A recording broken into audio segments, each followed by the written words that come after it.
Well, the big lift, the Silver Dollar Deadlift for maximum, but proved very, very difficult for the majority of the competitors here. And most people were out at, 400. Along came this man and established the first lift at 420, followed by Rob Frampton. So Glenn Ross and Rob Frampton. Glenn failed on his first attempt, his next attempt at 430, but Frampton proved once again he's the best. 2 wins in 2 events.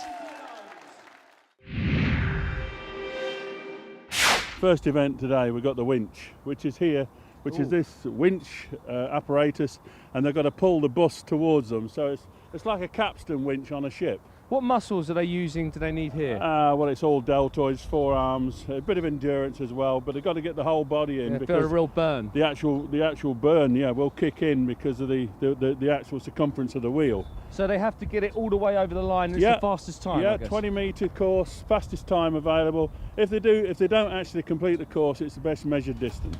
Fantastic. Well, the problem is a 6-ton minibus over a 20-metre course, fastest time wins, and they've got to wind that winch and pull that minibus in, and that's really tough. And the first man to go will be Jonathan Kelly, who finds himself competing, incidentally, against one of his heroes. Let's find out who that hero is. Glenn Ross. When I started training with him, I seen him on the TV and on the internet and stuff, and training with him, he's really brought me on these last few years, and hopefully someday I'll go off and do some competitions like he did.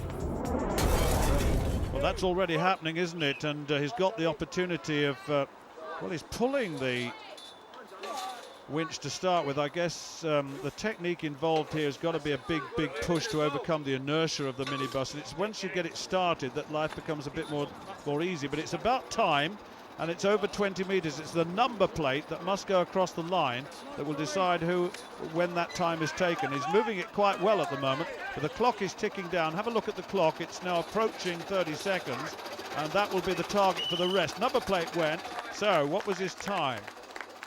It's coming up at 30.59. Well, that's the target for Stephen Cherry, the Scotsman. Yeah, I've always been pretty big and pretty strong. I mean, I've only been in the strongman game for about 3.5 years. I come from sort of like kickboxing and boxing into this, so I've not got the same sort of powerlifting pedigree as a lot of them, but just try and chip away a wee bit at a time and hope that I can bring it up over the years. I'm only 26, so I'm still relatively young. Hopefully a few years or so I'll be competing with the bigger guys. Well, that's certainly happening already, isn't it? And he's really got an effort now pulling that on the top to get it going. Now that looks to me to be wrong way round, really, because the real effort should be pushing rather than pulling. He's going anti-clockwise rather than clockwise. I've not seen that before. That surely makes life a little more difficult. Technically, it's very important. Watch the clock. He's got 30.59 to beat, and I think that's not going to be possible. Look at the clock counting down already. That number plate's got to come over the line. That's an extraordinary way of doing it, reversing the winch, really. I would have thought that the other way around would have been more successful, but he's made that choice, and there it is, and that's not very quick. And the time, 38.78 is the official time on the computer now. Well, Owen Lewis now has to make up some time and some distance because he is way down at the bottom now.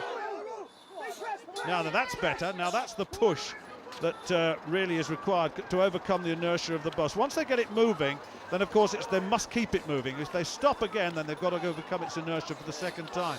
And Lewis is really powering away at this. London's strongest man in 2008. He was in second place in that competition. He's a security guard and really working very hard. That's better. The time 28 or 27.81 actually, the official time, and that's the lead. Now Paul Carter. What can you do? Paul Carter, 29 stone, Dorman. He's a home father, in fact. He's got 6 children, according to my record. And look at this. He's now starting to move it very quickly indeed. He's got 27.81 to beat. Watch the clock. It's a bit ragged. He's not got a smooth wind on that winch. He really does need to get it smoother than that, but it's not a bad effort at all. Now he's going to be close to the lead, 27.81. It's outside that. 28.87 is the time given for Paul Carter. 28.87, 28.87. Big pull, yeah. Now Dean Slater, now he knows the target. 27.81 is the first place at the moment, 28.87 in second place, so he's got to really move and overcome the inertia. A bit ragged to start with. Once that rope goes slack, then they've got to start it again, and they've got to try and keep the rope as taut as possible so that they get a smooth run on that minibus. They really do need to do that, and he's going quite nicely at the moment. So Dean Slater looking to better 27.81. He's got it going well now. That's a very, very good wind indeed on the winch. Now then, it's just outside though.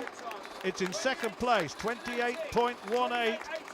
28.18, you heard that in the background, and that's second place.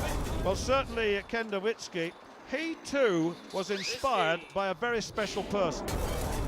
My dad. I was unfortunate to actually lose him last year and missed UKs because of that reason. So just like everything, he's helped me become who I am, so that's who I was inspired to be. Well, Ken, what can you do here? You've got that 27.81 to beat, and just getting that bus started. It's over 20 metres, and it's about the fastest time, and 27.81 from Owen Lewis is the lead time at the moment. Really very, very good. This is good. He's moving it very quickly. Look at the clock. This is much better. This could be close to the lead. It could be. And it is 27.61. It's the lead. And that's what Glenn Ross has to follow. The big man is next. Now then, Glenn, there's your target. He's in second place overall. A couple of great lads coming this year. I've heard great reports, though I have never competed with two of these boys, Gary Gardner and Dean Slater, who's in my group. I'm looking forward to competing with these guys. On the other group, and I still think will make the final, is a guy called Chris Innes, who's been Scotland's strongest man 4 times. So I'm looking forward to competing with him and having a wee tussle. Now then, let's see how he works this. Trying to get that up into the upright position. This is always the most difficult part, the beginning of the winching effort. And once he gets it going, if it can be as smooth as possible, you know that he's quick. Now that is quick. I can assure you that that is going to be quicker. He's really got the winch moving fast now, and you can see the rope as near as taut as it can possibly be the whole time, and that's the secret, and that is moving very, very quickly down. Look at the clock. It's going to be, oh yes, 26.09. And that's the lead of the daddy. I'm the daddy. Now the big man, Rob Frampton, has won the first 2 of the events, and my goodness me, he looks in terrific form, certainly. Not 100% fit. We've heard him say that earlier on. He doesn't think that most people are. There are always little niggling injuries all over the place, but this is a fella who is immensely strong. He's got great strength-power ratio, and look at this, he's got it smooth, he's moving, he's got 26.09 to beat, and that is shifting. Look at this, the speed at which that winch is going round. We haven't seen that before, not even with Glenn Ross, and I can assure you that that is going to be the winning pull. It is. Oh yes, 24.28. We have a new champ. 3 victories out of 3 with pretty quick time. How are you feeling? Not too bad. It's one of those events you can't really train for, so watch other guys. I was lucky enough to go last. Saw a few of the other guys' technique, trying to get the weight right over the wheel as quickly as possible, get it going, trying to get as much quicker the revolution, quicker the rope goes. Well, certainly he demonstrated that well. Frampton's time 24.28, Glenn Ross 26.09. Those two much faster than the rest. Ken Nowitzki in third place, just ahead of Owen Lewis, and Jonathan Kelly and Steve Cherry. A little bit of bother there. Well, that's the overall situation after 3 events. Rob Frampton and Glenn Ross clearly have already qualified for the second day of competition. But right down at the bottom, there are 3 men, Lewis, Cherry and Kelly, who really must do well in the next exercise, the next activity, to actually have a chance of qualifying, which is going to be difficult. But these guys are definitely through, Frampton and Glenn Ross. But the problems really are with Owen Lewis, the Welshman. He's got a lot to make up. Steve Cherry, he's in trouble too, and so is Jonathan Kelly. All three have got to have a big, big effort in the final event of this first day. This one is tough. It's Conan's torture circuit.